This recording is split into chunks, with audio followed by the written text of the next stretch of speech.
figure it out and to do it took a lot of time. We have time for two more, and then Jim will be happy to talk to you too. That you can get some refreshments. Yeah, the reason I don't, the reason about the relationship between her and Kennewick Man, the reason for my sudden abrupt answer is, that's the question I got asked by the Times and by anybody else who interviewed me here in Seattle. So, what does it mean about Kennewick Man? Absolutely nothing. She's 3,500 years older than Kennewick Man.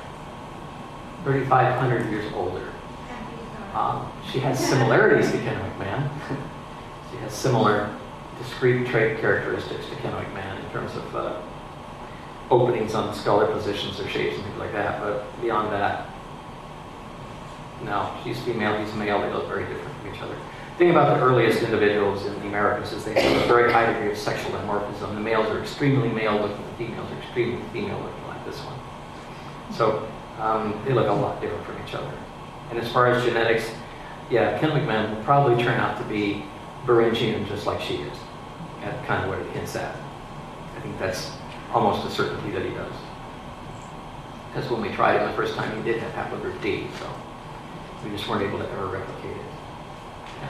One question about teeth. You said she had almost no wear on her teeth. What Right. kind of diet do you think you're going to add?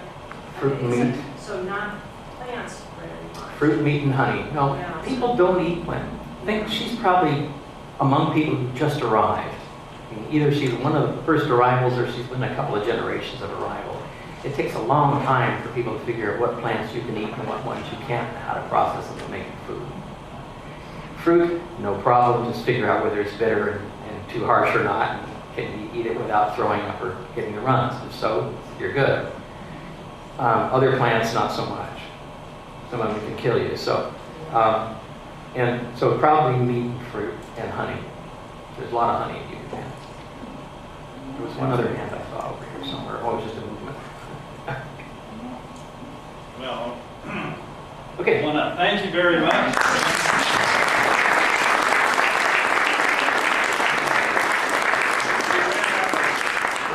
Posters to give Jim, because we've already given him the Circle Pacific and our WARP one, but I did have one that I found that's signed by John and Brian Nichols on a top page. At the WARP meeting, it's carved from wood, carved from stone, but ancestral images of Northwest of Europe. Oh, so a new one. Cool. All right. Thanks, Jim. Yeah. Very good. Thank you very much, and I'm sure he'll be, It's also signed.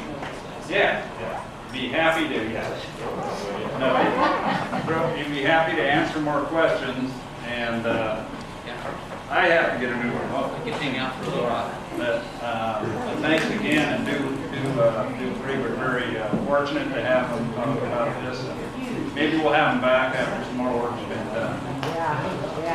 Now, let me just tell you how this happened. I was coming back from a memorial for Dick Doherty that he attended, and we stopped in Ellensburg for a meal with Steve Hackenberger, and he says, I have something I'm doing, but I can't tell you.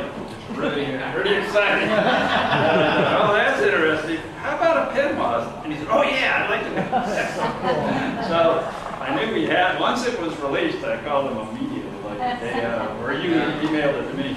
I said, I remember the PNWAS document. So thanks so much. Thank you.